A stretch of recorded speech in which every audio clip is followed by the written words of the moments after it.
ห้านดังที่สุดห้านบุฟเฟ่ดังที่สุด59,000ดังที่สุดอยู่ในนครหลวงเวียงจันทร์เฮาเด้อนี่เด้อให้พี่น้องเห็นกันเนาะเต็มบ่มีโต๊ะที่นั่งให้พี่น้องเบิ่งน้ำกันเด้อดังที่สุดที่ว่าในประเทศลาวเลยก็ว่าได้เนาะ คนเมื่อหลายเติบแล้วนี่นะอันดังที่สุดในนครหลวงเวียงจันทร์เอาเด้อหันบุฟเฟ่59,000แซ่บน้ำแจ่วแซ่บ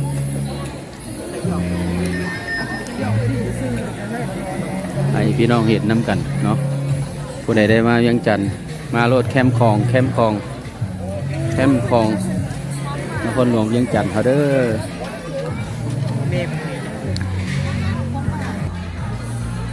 ห้านบุฟเฟ่59,000ดังที่สุดอยู่ในนครหลวงเวียงจันทร์ผู้ใดได้ไปได้มานครหลวงเวียงจันทร์เด้อคนต่างแขวงคือต่างประเทศเนาะลองมาซิมเบิ่งว่ามันแซ่บอีหลีแซ่บซ้ำใด ใหญ่โตมโหฬารแซ่บอีหลีเด้อพี่น้องน้ำแจ่วกับแซ่บอีหลีเนาะฮัลโหลโมเมนต์บอลเจ้าสิมานั่งกินกระแลมอยู่นี่เด้อถ้าว่าขินอันนี้ทางยางเพื่อนลูกไปลุกขึ้นเดี๋ยวนี้นี่ทางยางเพื่อนลูกไปกินอยู่น้ำพอคนไปกินกระแลมกินอยู่นี่มันบัวร้ายมันสกปรกโอเคลุกขึ้นเดี๋ยวนี้เลยลุกขึ้นโอ้เจ้านี่งามหวะมันงามหวะลูกก็เลยมักอยู่บนนี่มันงามใช่ปะ2023นี่ลูกเพิ่นเขียนปีใหม่ดิปะอยู่นี่ก็เปิกนิกแล้วดิเฮ้เด้มื้อแรงจะนอนบ่ได้เด้อวะคนแท้คนว่าห้านบุฟเฟ่แคมป์ของคิวหากันอยู่ตายไปเลยเป็นจังไหน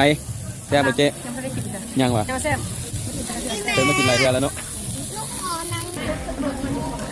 หลายคน